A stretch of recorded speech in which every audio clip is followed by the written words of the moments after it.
Hello and welcome to Your Health in Your Hands. I'm Dr. David Ajibade with the Brain and Body Foundation. If you joined us last week, I had Dr. Ajileye on, and we're talking about the relationship between mental illness and criminal behavior, everything from petty theft to actual outright murder. And we're talking about how these things can lead to how one can lead to the other. And during our times discussing offline or off camera, we got to start talking about the influence of immigrants, immigrant parents, especially those coming from Nigeria into the UK, and how this instability in the home, especially, can have an influence on the young children growing up and lead them towards criminal behavior. So I said, listen, we've got to talk about that because our Nigerian population, our Nigerian audience can relate to that probably even more. So without further ado, thank you, Dr. Lai, for joining us on this show today. It's my pleasure to be here once again. As always, thank you always for your support. So we know you're extremely busy. You're preparing for a conference in the next 1 or 2 months. And of course, you're having to take care of our alumni in the UK as much as possible. And also, you're just being a good, jolly good fellow and keeping in touch with your colleagues and classmates around the world. So we thank you for all that you do. It's my pleasure. Thank you. All right, great. All right, let's get into it. This is very important. Now, this whole immigrant situation with Nigerians and all that. Let's take this online. Yes, absolutely.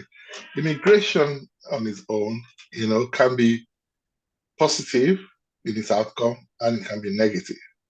We have seen the negative effect of immigration on people's mental illness in our society, particularly our parents who moved from Nigeria to England. And now, because of the difficulty of settling down, the economic challenges and the culturalization or, coming into new environment, it tends to have significant effect on family life. So that move itself has caused a lot of broken families, has caused a lot of dysfunctionality in family, and parents have been separated. Now, the effect of family separation on children's mental health and even parents' mental health is huge. We have seen a lot of these social problems causing many of our children to be exposed to early in life, use of drugs, teenage pregnancies, they have been exposed to gang culture. And this is simply because when family gets separated and the parents are chasing their economic dreams, they tend to take their eyes off the care of these children. The supervision, the parental supervision that the children need are not available anymore. Imagine a family that come in as a family of 4 or a family of 5, a husband and wife and 3 children. They've migrated into the developed world and they separated. And the children are left with with one of the parents to look after. The parent has to go to work. So many of them are unable to provide oversight or supervision on the children, the kind of association they have. And this leads the children on the wrong path. They get exposed to drug abuse. And we already established the effect of illicit drug abuse on mental health problems. So many of those children would get into criminal justice system early because they enter into gang culture. And of course, when you are involved in the criminal justice system, you are more likely to, it's a stress on its own, you are more likely to develop mental illness because in prison, for example, you'll be mixing with different kind of people who already have mental illness and who also have drug and alcohol abuse. And of course, that itself causes damages to people's brain. Now, the effect on educational and personal attainment. When somebody or a child does not have a role model, in their lives, and they're not able to have educational focus or a sort of an ambition for an attainment, they get derailed. And many of them, as a result of that, because of poor educational attainment, there's reduced life chances for them. They are more likely to get involved in crime and criminal behavior, and that is already we've lost them to the society. Not only that, when you have a situation like that, a family, who is that's dysfunctional, is likely to expose the child to teenage pregnancies. And the effect of teenage pregnancy is that many of them will drop out of school. Many of them, of course, will get involved because they're trying to escape the situation at home. Will get involved with abusive, partners. Yeah. So of course, because they're young themselves, they're still developing in their brain. They're already exposed to sexual abuse. Many of them are exposed to family rape. Many of them are exposed to, physical abuse, domestic abuse, because they're running away from home. Many of our young children from those kind of dysfunctional homes are living in hostels. And in hostels, there is preponderance of drug and alcohol abuse. There's preponderance of illicit and criminal activities that goes on there.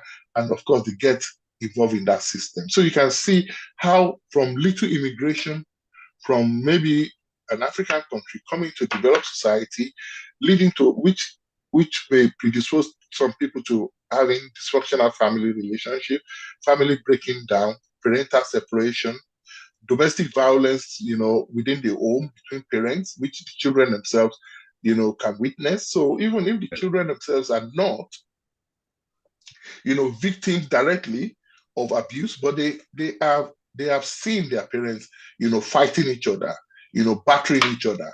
Do you understand? Yeah. That itself damages, the children's brain. And in developed society, the social services will often take the children out of that system. So the children would leave the comfort and love of their family, and they go into what we call the care system. And in care system, maybe they will grow up in care homes. Some other people will have to provide that parenting for them. Many of them, as a result of that, they rebel. They rebel against the system. So once they rebel, they begin to do things that are antisocial. And once they begin to do antisocial things, they are going to get involved in criminal justice system, and they will commit some form of crime or the other, and that would lead them on the wrong path. So it's a very huge problem. We cannot begin to overanalyze it, but we have seen that any negative family life experiences that is associated with immigration can lead to children developing abnormal personality, and then mental disorders, and some poor adjustment to society, which can lead to criminal behavior. So it is a very huge problem. So the So, lesson for our people is that obviously when you foster positive family, cohesion, it improves, it protects children, yeah. it protects our society, and then of course it helps in the overall long-term and short-term outcome for our children. They will not end up in criminal justice system. They are less likely to end up within the mental health system. Yeah. So that is, yeah, that's fascinating. Couple of things. Um, I'm not sure if it's the same situation here, but I'm suspecting it would be. But it seems like in the US, there's seems to be more stability. Maybe it's just because it's people that I know and maybe now within our social classes. But even if the families tend to stay closer together, and the children, for the most part, I see very well adjusted children. I don't see too many who have actually gone astray. So it may be worse in the UK. It may be the same it may be the same in the US. What you're describing, but what you didn't specifically point out, I think maybe you should, is the fact of the father, that father figure. I know you mentioned role model, but you didn't say father figure specifically. Is there a difference? What is the influence of the absentee father as opposed to the influence of the father that is maybe has a good job and is taking care of the kids and ensuring that they go to school and they are well disciplined? I know women can do that as well, but you mentioned when we were talking that in some cases the woman Well, let's talk about that. Tell I me understand about what you're trying to say, Dio, and it's very important. Yes, I use father figure, but that is not to diminish the role of mothers, in it. this kind of relationship, particularly family relationship. It depends on who is the dominant figure. Do you Yeah, understand? If the father in a family relationship is not a dominant figure, and they are not in this, and they're not there to provide discipline and guidance to the child, yeah. or to children within the home. If they leave the family home, it may not make much difference. You understand? If the father is not a dominant figure and they are not providing those kind of, soft skills and kind of discipline, if the father moves away, because we do know that there are some fathers who are not good fathers, they're absent fathers, they are alcoholic.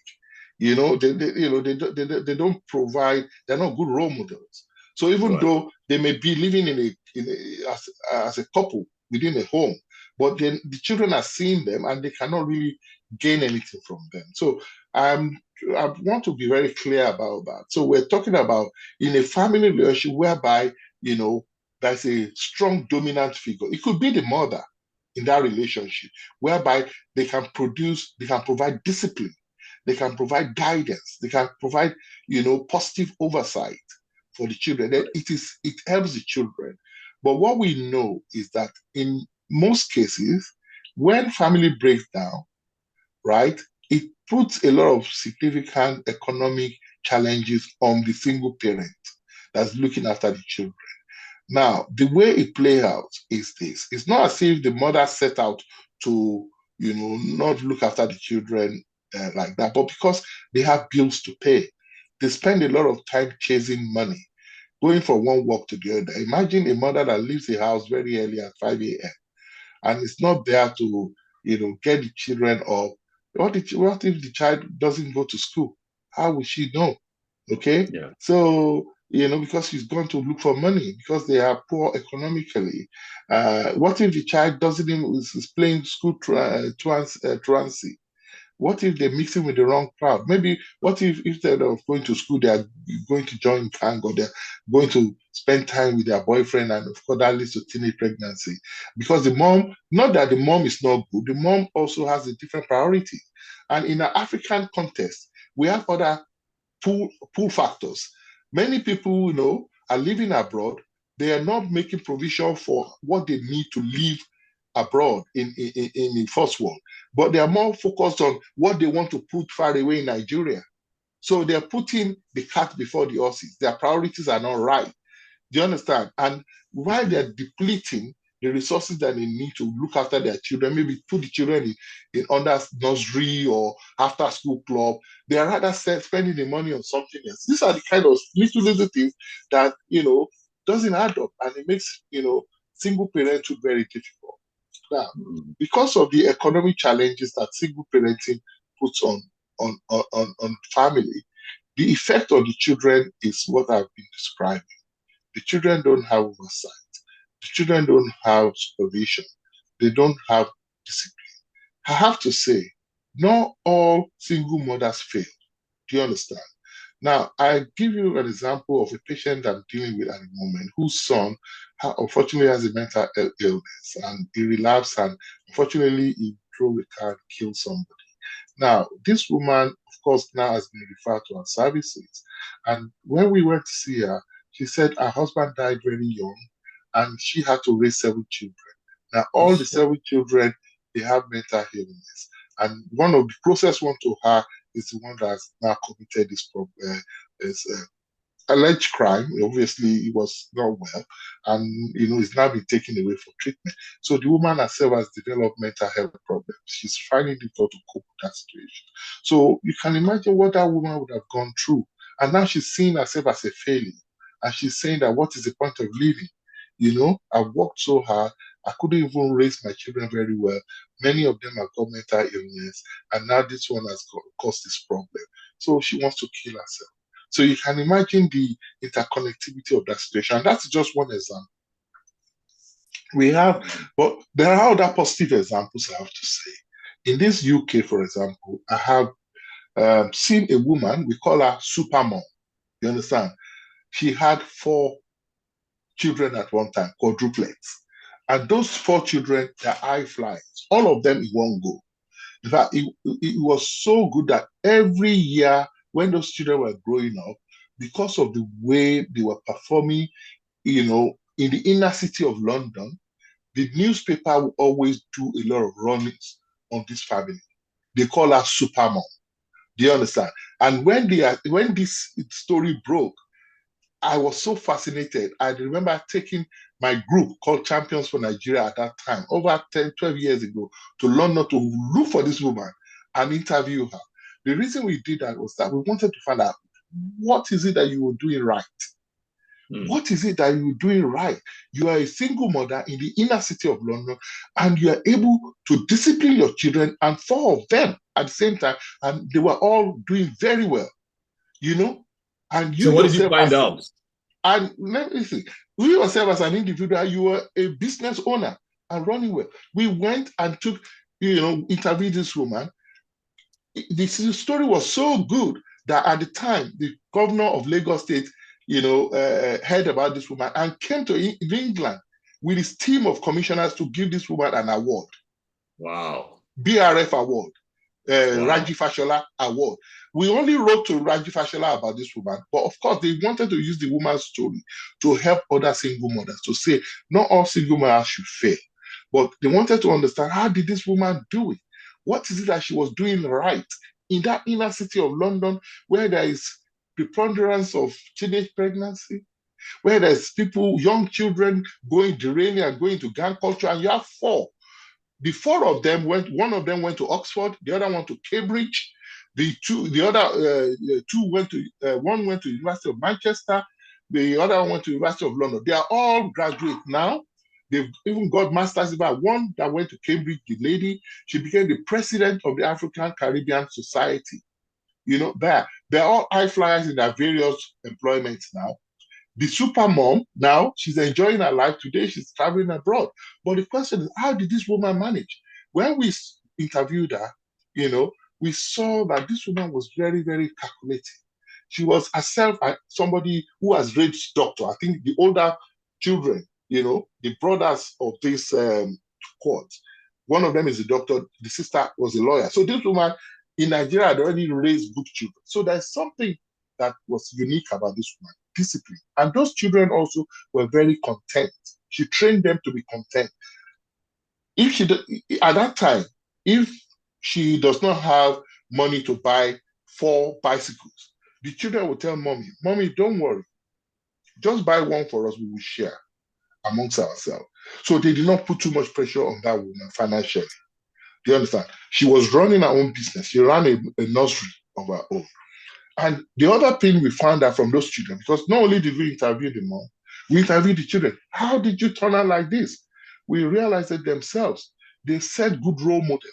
Luckily for them, they had good support from their school. And the choice of school they went to was deliberate. The woman herself could conveniently have said, oh, go to the next school around the corner because I don't want to be spending money for transportation all the time. But she did not just put them in any school. She made sure they went to the right school, the best school in the area, which was far away. So she was spending money to transport them to school. They were far away. So she chose that school because it wasn't convenient for her financially, but she needed to do that. How many parents can make those choices for their children? Many of our parents, single parents in London, they would rather spend money to go to buy Ashwebi, to buy gold, to send money to be building, some properties that they would never need, to the neglect of their own need here. Many of them, they don't even spend time with the children. They are focused on forming other relationships. And some of them bring bad men into the home. Do you understand? Men who would come and abuse some of those children themselves. We have seen mothers who have brought in their own boyfriend, who have come to rape their own stepdaughter. So, all those kind of things, we cannot begin to go into that. But when you use the example of this woman, you could see that she refused to get married. She just focused her energy. And that is why the moment they came to the attention of BBC or the media, every year, at every milestone, they were following these children until they finished. They finished their degree. They went to masters. They were always At every stage we celebrated them. It was because that woman was in Nigeria. That was why it came to the attention of us as champions for Nigeria. And we felt we needed to give her an award. We needed to celebrate her. We needed to publicize her, to let other mothers learn that it is possible. And you have to learn from the virtues of this woman. The children, when we interviewed them, they said among themselves, they had what they call a healthy rivalry. They compete among each other academically in a good way. Do you understand? And that helped them. So they provide strength for one another. And they were very, very down-to-earth children. They were not the kind of children who will be looking for, designer wares and be putting pressure on their mother to buy this, buy the latest Nike, buy the latest Adidas. No. Whatever their mom provided for them, they would take them. And that is what was responsible for their success in life, apart from, discipline. So in that relationship, for example, the mother was the dominant figure.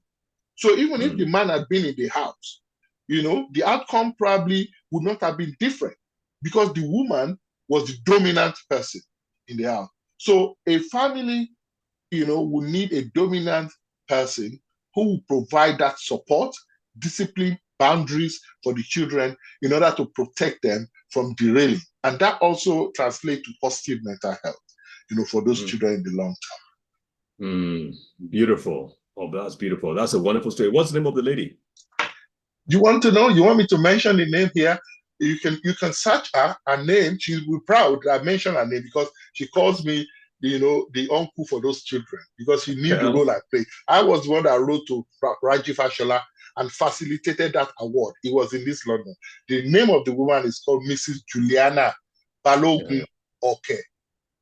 Mrs. Juliana Balogun Oke. If you put her name on Google now, you'll see news about her. You'll see, or if you say super mom, quadruplet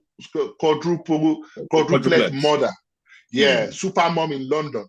Her name will pop up. You see her figure, you see her face. She's taking picture with all the prime ministers in this country because they wanted to use her as a poster card for other things. Because then we had epidemic of single parenthood, and the effect of that in the inner city of London was devastating. Particularly with the way it affected gang culture, and they found that a lot of our immigrant community, particularly Nigerians, were involved in that vices, and that is what gave birth to the ministry of Pastor Toby Adegboyega of Spark Nation. So he was able to set up, he was a lawyer, an immigrant lawyer, he was able to set up a church ministry that catered for children from that kind of background. And he provided that leadership for them. He provided that support for them. He was able to provide, environment for them to live. He put them under his wings and he mentored them, So some of them were even ex-convicts. He was able to rehabilitate them. And that came to the attention of the, of the government as well. Boris Johnson was his friend. He would attend the, conservative government, convention or whatever because of what he was doing, because the reduction in crime rate and the reduction in gang culture, the effect on that micro ecosystem was very positive. So a lot of these children who would have derailed now suddenly have role model. They aspire. So those things that they want to go and commit crime to have, he provided it for them. If you want Lamborghini, he had plenty of Lamborghini in his compound. Right. If you want designer Fendi, you let them use the Fendi. So all those things, he gave them status. He taught them how to set up businesses and how to run businesses. Not only was he ministering to them, he was leading in the front. You understand? And he was doing it by example. So things that will make those people want to go and commit fraud, it converted into positive energy for these children. So many of them, he promoted them to be pastors, assistant pastors. So he gave them status. So many of them will tell you, I was an ex-convict. I just served 10 years. But I came out of prison. I didn't have a home to go to. My family had moved on. I didn't even know where my family were anymore. They never came to see me in prison. But Pastor Toby took me in. And then what did Pastor Toby do? He was able to provide that discipline, that stability for them. He gave them status, he gave them responsibility, and that is part of psychosocial intervention for mental health. So most intervention in mental health problem is not just medication. There is rehabilitative aspect to it. There is, psychosocial aspect to it. And these are the kind of therapies that the children got in the inner city of London. And many of them are today functioning. Many of them are positive. Many of them are able to form relationships. They're able to have relationship with opposite sex and have a family of their own. So the kind of value that they didn't have from their own background, he was able to give that value to them. He was able to show them how to live. And these are all children from Nigerian or African background. So we can see, and that's why the government, during the time of Boris Johnson as mayor of London, then later became prime minister, gave recognition to what Pastor Toby Adegboyega is doing of Spark Nation. He's still working, he's still doing the job, and we can see the effect of what he's doing. Some people may have a different opinion about the impact that is flamboyant, his showman, he's wasting money, he's doing yahoo, but he created a niche. Yes. To capture children who have been lost to the system. And he was able to rescue their mental illness and give them a different purpose in life, which is a psychosocial intervention and rehabilitation of offender, things that the state don't have solution to. So it prevents those kind of children from reoffending.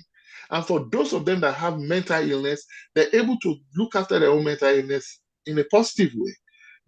They attend their clinic, they make sure they take their medication because they've been given responsibility. They will not want to relapse. You understand? They are accountable to somebody.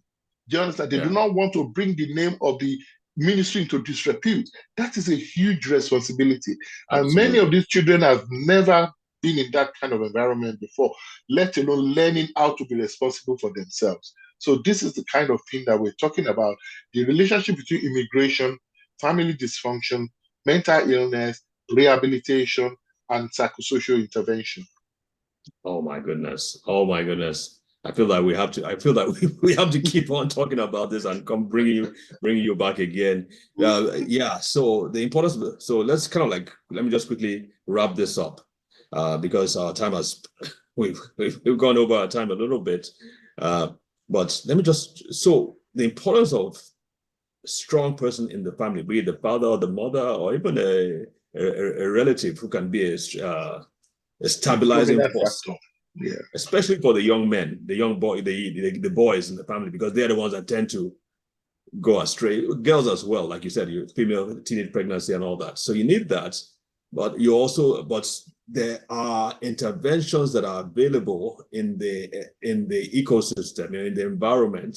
Like Pastor Toby person. By the way, it would have been great if they were able to reproduce that same system around the country, around UK. That would have been rather than just give him awards, they should have tried to remodel that and reproduce that, because it's like you said, it's a wonderful work he's doing, but it's just a tiny section of London. What if the government were to take it seriously and to reproduce that and possibly even export it to other countries? Because that's why they partnered with him. That's why the government did partner with him. But obviously, because of his lifestyle, there were a lot of other scandals. Some people dropped out, they started saying negative things. But by and large, there are evidences of the positive outcome of what he's done. You know, and some of his followers will tell you. Some of them have had negative experiences, which has been, it's been done into a panorama on BBC. You will see that when you put his name on Pastor Toby or Spark Nation. But the bottom line is that there are a large percentage of people who have benefited from his leadership, who have benefited immensely, from his forthrightness and discipline. So the government partnered him. Yeah, okay, that's great. But they should have tried to see how they can reproduce that in cities around the country as well. Well, because it is easy. It's not easy to reproduce because you need to train. And that is what he's trying to do. He was training those children to have that ability like him. And then he was sending them out. So yes, he tried on his own because you need somebody of his own kind of experience. He was a lawyer. He qualified as a lawyer. So he already came with his own, and he had a very positive background as a father. His father was a pastor. So you can see. So he had to create somebody of his own. He had to clone somebody of his own to be able to deliver those kind of, and he tried to do that. So they really supported him. So, Okay. but of course, the epidemic overwhelms, the sources that's Yeah. available. But he did try, Yeah. and he's still trying. He's still trying. Okay. It's good that he's still doing it. Yeah. All right, folks, we got to wrap it up. All right, folks, we got to wrap it up here. Again, I want to thank you, Lai, for taking this time to educate us on this thing. I mean, it also tells us parents and people who are thinking about immigrating, yes, into Western world countries. I mean, it's a tough world.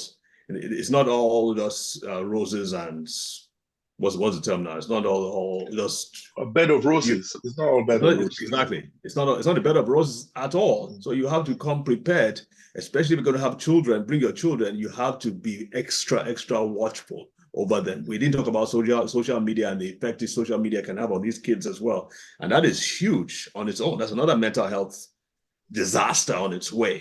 So you've got to be, as parents, you've got to have an eagle eye and watch over your kids and ensure that during this formative years, from now till 18, you've got to have a stronghold over what they see and what they're exposed to, for even if it's just for your own, shall we say, peace and tranquility. But more importantly, it's for them as well, so that they can grow up to be hardworking citizens in society and productive citizens in society. We don't want any more mental health issues in society.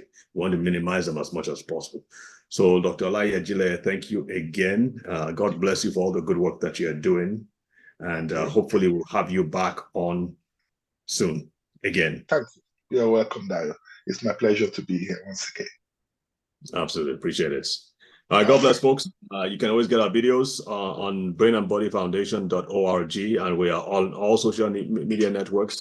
Even though you might even get to see a clip of this on our social media platforms. So be sure to follow us, like us, share our videos as we try to help and educate Nigerians everywhere. God bless. Have a great day. Bye. Great. Bye-bye.